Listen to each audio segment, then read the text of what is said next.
Selamat sore Tribuners, bagaimana kabar Anda? Sore hari ini senang sekali saya Ilu Devi Sania dapat kembali berjumpa dengan Anda kali ini dalam program Tribun Timur Update.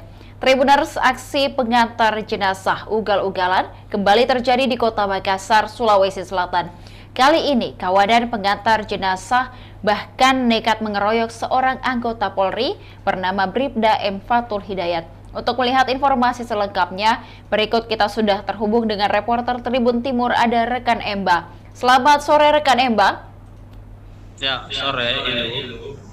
Baik, rekan Emba dapat diceritakan kepada Tribuners terkait kronologi yang terjadi terkait aksi pengantar jenazah yang ugal-ugalan hingga mengeroyok salah seorang anggota Polri.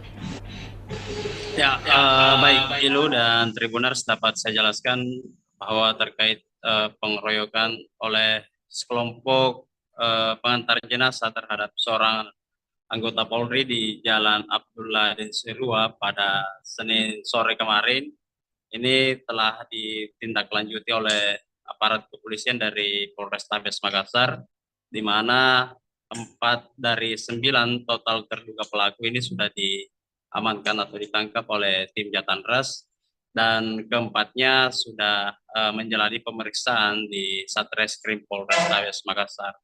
Halo. Baik, apakah kejadian ini mungkin pada saat itu arus lalu lintas memang cukup padat atau seperti apa hal yang terjadi di lokasi yang dapat dijelaskan?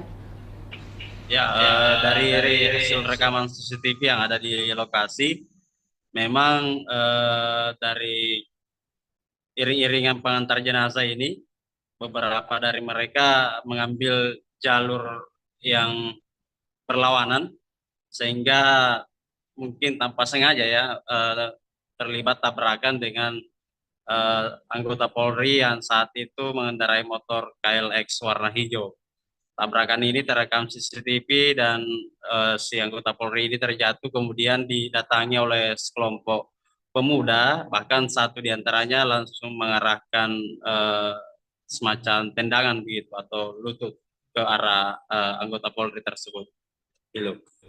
Baik, terkait kondisi terkini Bribda M. Fatul Hidayat, seperti apa perkembangan kondisi beliau? Apakah masih menjalani perawatan atau seperti apa?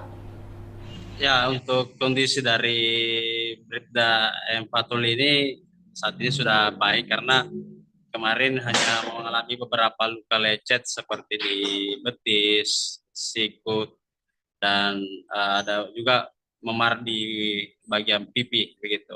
Dan yang bersangkutan sendiri langsung datang ke Polrestabes Makassar melaporkan kejadian yang dialami ke polisi, dan selang beberapa jam tim Jatanras dibantu Resmob Polda dan juga Resmob Polsek Panakukan bergerak mencari pelaku, dan hasilnya diamankanlah 4 terduga pelaku dari total 9 terduga yang disebut terlibat dalam pengeroyokan ini.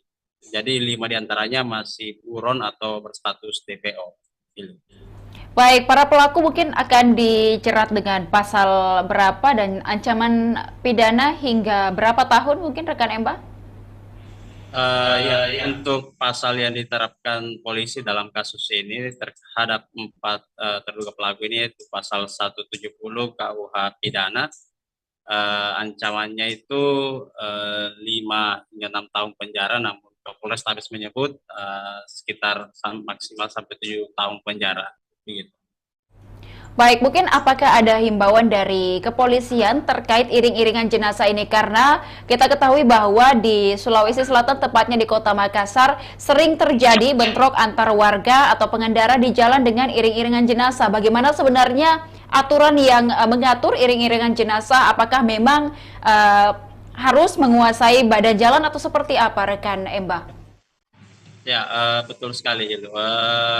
Kapolres Tabes Makassar, Kombes Pol Muhammad Ngajib, saat konferensi pers dalam pengungkapan kasus ini, beliau menyampaikan bahwa bagi masyarakat Kota Makassar yang ingin mengantar jenazah dari rumah duka ataupun ke pemakaman, baiknya berkoordinasi ke Babin Kaptipmas terdekat ataupun Polsek terdekat, dan yakin saja bahwasanya ketika masyarakat ingin dikawal begitu, maka polisi dari Polsek atau Babinkamtibmas akan memberikan pengawalan tanpa dipungut biaya sepeser pun. Ini jaminan dari Kapolrestabes. Jadi untuk masyarakat dimanapun posisinya dan mau mengantar kemana saja, itu dipersilakan untuk berkoordinasi dengan kepolisian, baik di polsek terdekat ataupun menghubungi Babinkamtibmas yang ada di wilayahnya agar meminta pengawalan.